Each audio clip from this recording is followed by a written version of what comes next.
बालाजी महाराज जी ने अपने पास बैठने का मौका दिया और उसके माध्यम में हमारे राकेश जी बत्रा, जिनकी एक मनौती भी थी और आज उनका जन्मदिन भी है और हमारे देवेंद्र भाई जी का भी जन्मदिन है। कई खुशियां एक साथ हैं। बेटे को देह निरोगता बख्शी बालाजी महाराज जी ने, एक ये भी मनौती थी हमारी, बेटे का शरीर रोगी हुआ तो बालाजी की महाराज जी के चरणों में बत्रा जी ने प्रार्थना करी कि देह निरोगता बख्शो, हम आके आपके चरणों में हाजिर हो जाएंगे। उसकी सबसे ज़्यादा पहले तो उसी के उपलक्ष्य में आज ये हाजिरी लगी है बत्रा जी परिवार की। जन्मदिन तो एक वैसे ही माध्यम बन गया, वास्तव में तो बालाजी महाराज जी का आज धन्यवाद करने के लिए हमारा बत्रा जी से परिवार आए हैं, बच्चों सभी। तो मुझे सबसे बड़ी जो खुशी हुई है, जो सत्संग में हमारे बच्चे भी आते हैं।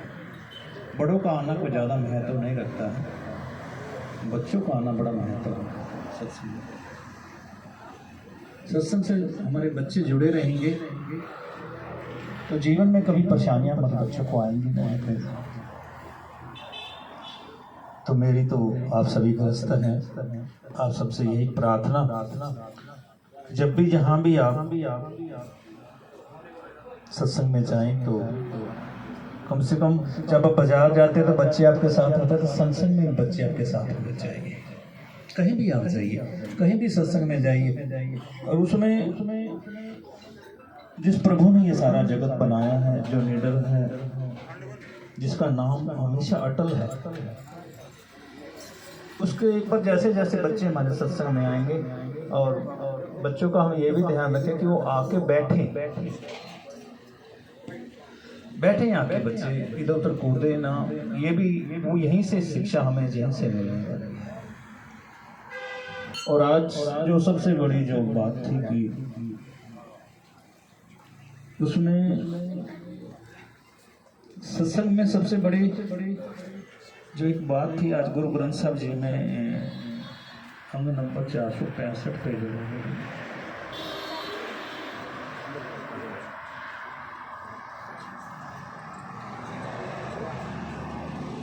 वो थे कि नाचना एक शरीर का है, तो सबसे बड़ी मिल नहीं रही।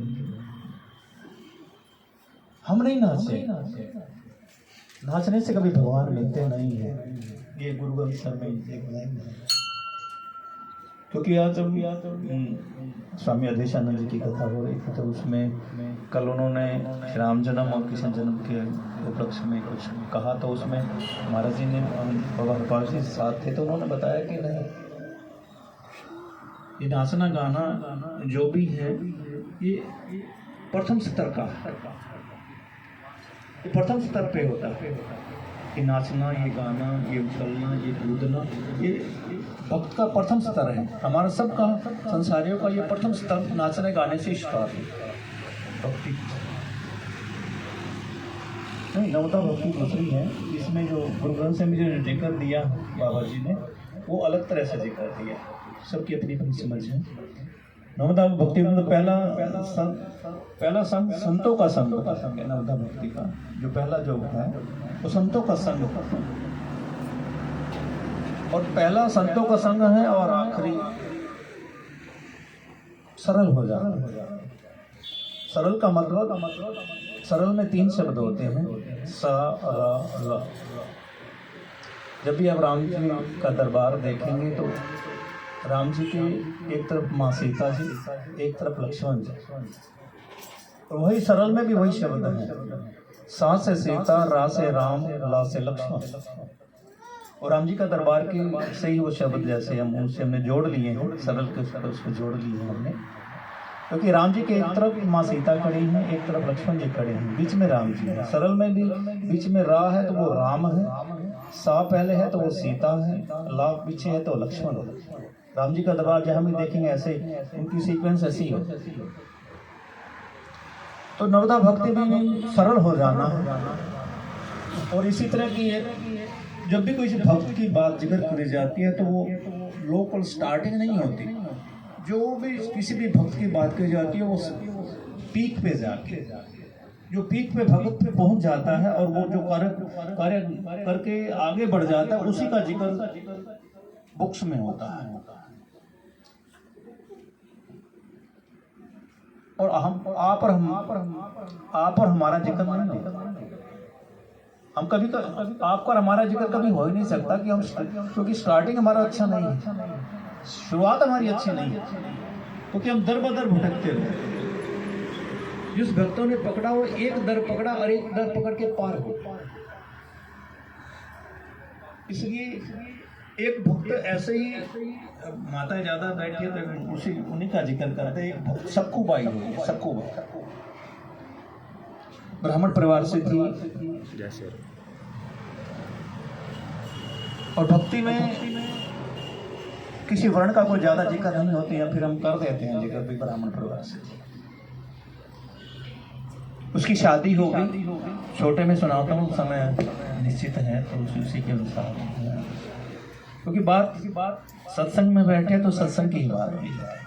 शादी हो गई उस बेटी की, आई तो उस परिवार में, जैसे अब छोटा परिवार था वो भी परिवार छोटा था, एक ही माता पिता का, एक ही बेटा, माता पिता और बेटा और बहू, वो चौथी होगा।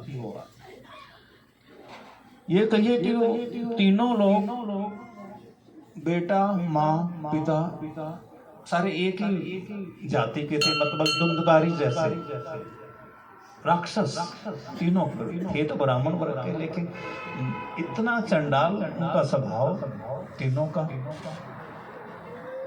और उसके विपरीत वो सक्कूबाई, उनके विपरीत वो बिल्कुल शांत, हमेशा विठल विठल का सेवन करने वाला।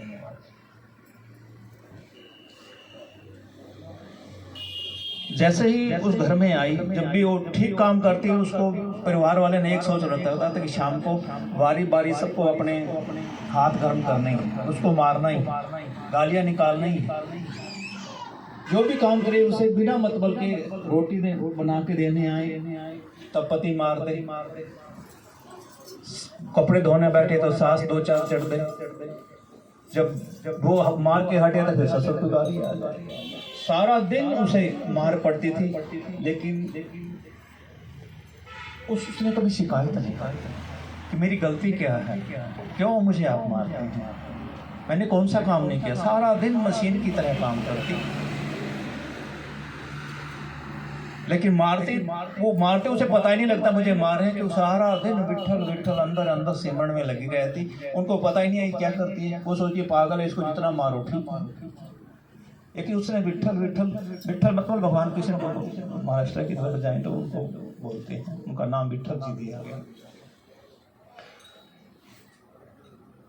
वो चुपचाप मार खाती रहती, काम करती रहती, मार खाती, खूब काम करती। वो सोचते पागल है, जितना मार लो। आपस में कोई बात कोई होती, मार उसे। मतलब जब भी रोटी पका रही तभी उसे मार पड़ रही है, रोटी डाल के दे रही तब उसे मार पड़ रही है, और बर्तन मांज रही तब उसे मार रही है, और उसे कभी भरपेट रोटी नहीं दी उसने। उन तीनों की जो जूठन बचती थी वो इकट्ठी करके सास उसे खिलाती, और ऊपर डंडा लेके खड़ी रहती, कहीं अंदर से ये डालना। इतना बनाया है, बना के अपना अलग से रख लेती और उसे जूठन ही खिलाती। लेकिन उसने कभी फिर भी शिकायत नहीं करी। हमारी तो शिकायतों का पिटारा ही है, और हमारे पास कुछ है ही नहीं। उसने कभी शिकायत नहीं करी कभी से। समय बीतता चला गया, मार खाती चलती चली गई। पहले घरों में जैसे आज हमारी सुविधाएं हैं, पहले पानी बाहर से लाना पड़ता था। तो एक बार वो जैसे बाहर पानी भरने के लिए गई, तब भी उसके साथ अगर 2 मिनट अगर लेट हो गई है तो उसे मार पड़नी ही पड़नी है।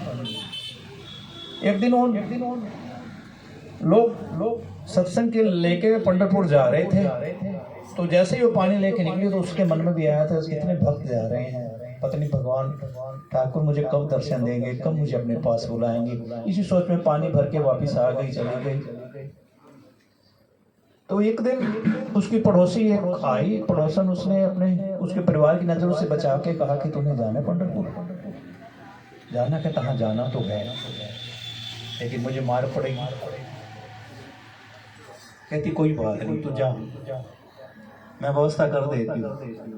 उसने व्यवस्था कर दी। उसने कहा तू पानी भरने तो जाती है, वहां से सीधी चले जा।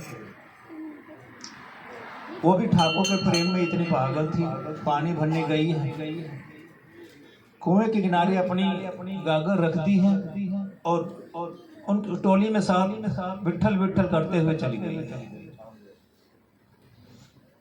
करते कर चली गई। और वहाँ और भक्तों पे एक बात और, जो थोड़ा सा भक्तों पे भगवान अपनी नजर ज्यादा रखवाता है। जैसे में गई तो साथ हो जाने वाली उन्होंने देखी, ये तो टोली के साथ चल गई, गागर तो इसने ही रख दी। तुरंत जाके उन्होंने पानी नहीं भरा। जो ईर्ष्या करने वाले थे तुरंत वापस आई हैं वे औरतें, और आके उसके घर में बताया कि वो तो टोली के साथ चली गई है। उसकी सास ने तुरंत उसके पति को, अपने बेटे को बुलाया, तो जा फटाफट लेके आ। बेटा भागा गया, उसे उस टोली में से वहीं से मारता हुआ लेके आ रहा है। सारे रास्ते मारते घर ले आए। अब जब वो मार के थक गया तो आते ही उसकी सास ने डंडा लेके बैठी थी, उसने मारना शुरू कर दिया। वो मार के हटी तो फिर ससुर लग गया डंडा लेके मारने, लेकिन उसने विठल करना छोड़ा नहीं।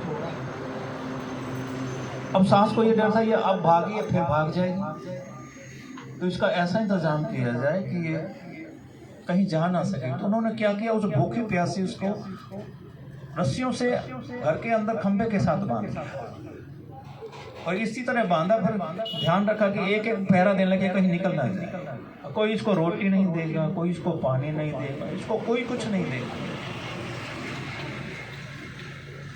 इतनी सख्ती से बांध दिया कि वो रस्सी भी 2-4 दिन के बाद उसके शरीर से खून निकला, रस्सी उसके शरीर की चमड़ी उधेड़ के उसके अंदर घुसने लगी।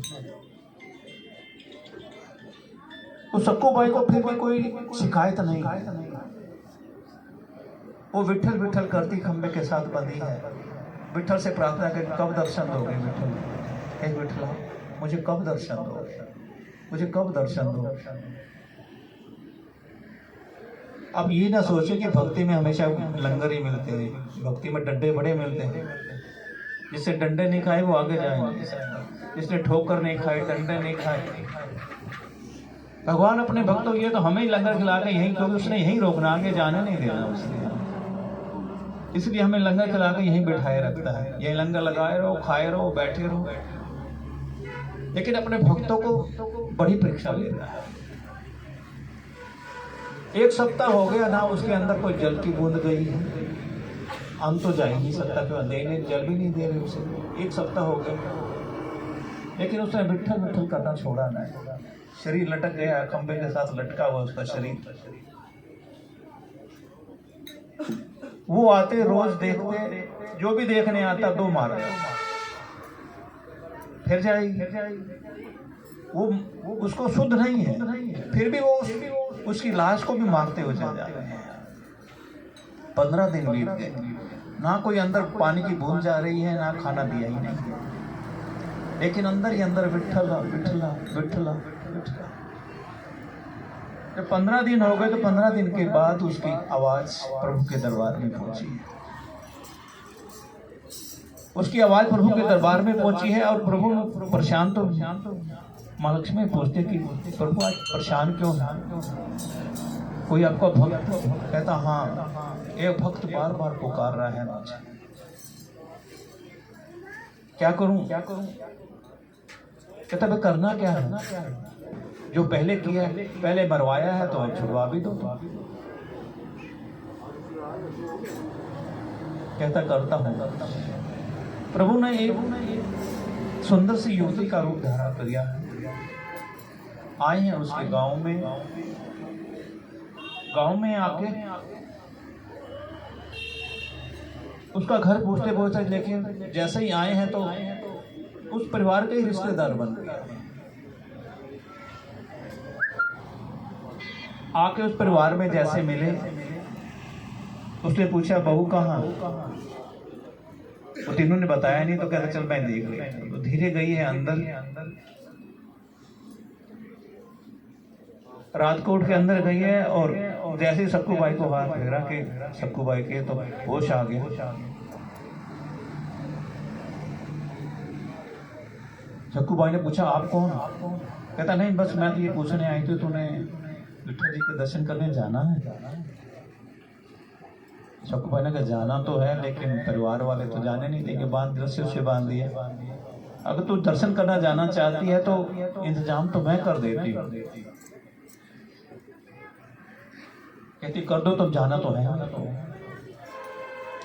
प्रभु खुद सक्कू बाई बन गए, उसका रूप धारण करके उसके वही पुराने फटे पुराने कपड़े प्रभु ने खुद डाल लिए हैं।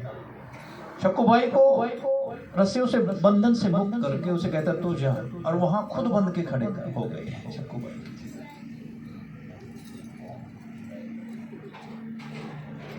और सक्कू बाई चुपचाप रात को निकली है, जाके प्रभु के दर्शन, वहां जाके विठल विठल मंदिर में जाके खूब उठ कर दर्शन कर रही है, उसे आनंद मिल रहा है। लेकिन वहां प्रभु देखिए अपने भक्तों के लिए खुद रस्सियों में बंधे हैं, खुद सक्कू बाई बन के। अब परिवार वाले आते हैं, उनका तो वही रूटीन था, उसी नियम से आके दो पति मार जाता, दो पत्नी मार जाती, दो उसका ससुर मार जाता। पहले उसका भक्त मार खा रहा था, अब प्रभु खुद भक्तों के लिए प्रभु भी स्वयं मार खा रहा था। एक सप्ताह लगातार प्रभु ने मार खाया। एक सप्ताह के बाद उसके पति को ध्यान आया ये तो मर गई, तो मेरी तो दूसरी शादी हुई है, क्योंकि सारे गांव वाले जानते हैं हमारा स्वभाव, दूसरी शादी तो मेरी होने वाली नहीं। क्यों ना इसी कम से कम थोड़ा सा पानी तो दे दूं, बच जाएगी। अब प्रेरणा दी है प्रभु ने उसके पति को, प्रेरणा दी। वो आया है चुपचाप पानी लेके, प्यार से हाथ फेरा है उसके सिर पे, उसके शरीर पे, कंधों पे हाथ रख के चले एक घूंट पानी तो पी। अब प्रभु ने सक्कू बाई रूप में उसे पानी पिलाया। जैसे उसके पति ने जैसे सक्कू बाई को छुआ है, तो उसके जो मन की भावनाएं बदलने लगी। धीरे धीरे वो चुपचाप माँ से छुप के आके रोटी भी खिला देता, कभी पानी पिला देता माँ से छुप के। और माँ देखिए, माँ भी मारती नहीं है। अब उस सक्कू बाई देखो माँ के रूप में, माँ का रूप भी उसका भी मन परिवर्तित होने लगा। धीरे धीरे उसका पति का मन भी परिवर्तित। उधर सक्कू बाई पंढरपुर में जाके खूब विठला विठला विठला करके प्रभु के दर्शन कर रही है, खूब आनंदित हो रही है। और यहाँ प्रभु स्वयं सक्कू बाई बन के उन तीनों का मन परिवर्तित कर दिया। जब वापस आई है सक्कू बाई, तो उसने धीरे धीरे सबका मन परिवर्तित हुआ। उन्होंने उनके रस्सी बंधन से मुक्त किया है, खूब एक दूसरे से मिलजुल के खूब खा पी रहे हैं। और वहां सक्कू बाई पंढरपुर में जाके भक्ति में वहां आनंदित होकर वापस आ रही है। वो सोच डरती हुई आ रही है कि अब तो फिर मारेंगे मुझे, दर्शन तो मैं कर रहा ही, अब जाऊं कहाँ, जाना तो वहीं वापस। और धीरे धीरे सक्कू बाई वापस आ गई है, और आके देखते घर का माहौल तो बदला हुआ।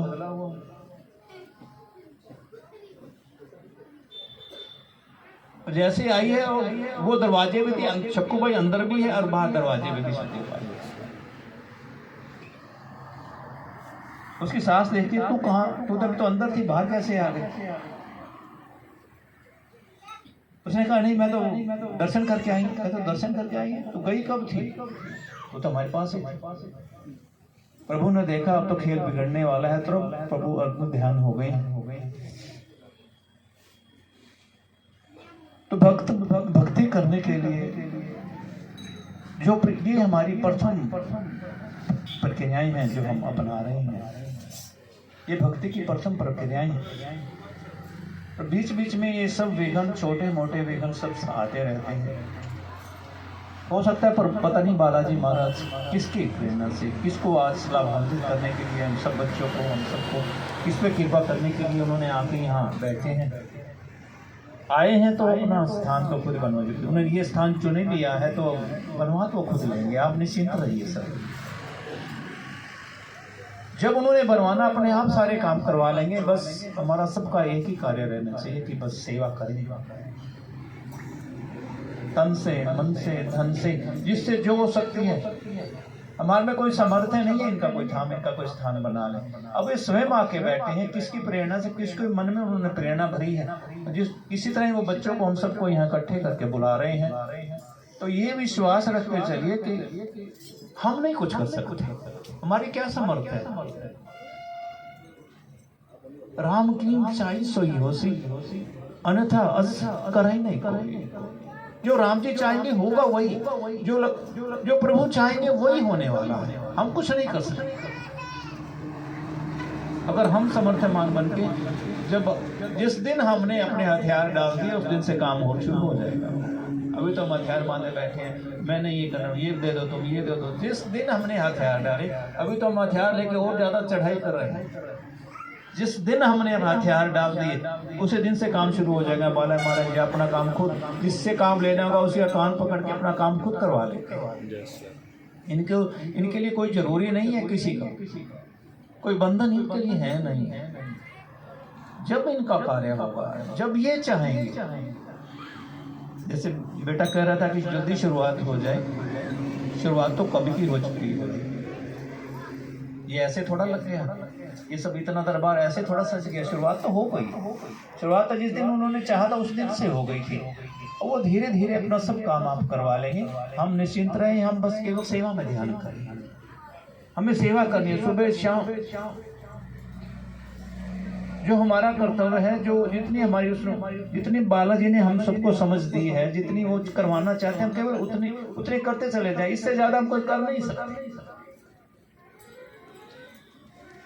वो जिससे करवाना चाहेंगे, जिसको उन्होंने माध्यम बनाना है, जिसको उन्होंने यश देना है, जिसके सिर पे उन्होंने ताज बांधना है, उसी का ताज बंधेगा। वो आएगा तभी तो बंधेगा। हम चुपचाप कीर्तन करते चले जाएं उनके, और वो इजाजत दे रहे हैं तो हमारी जबान खुल रही है। वो इजाजत ना दे तो हमारी हिम्मत नहीं है किसी की।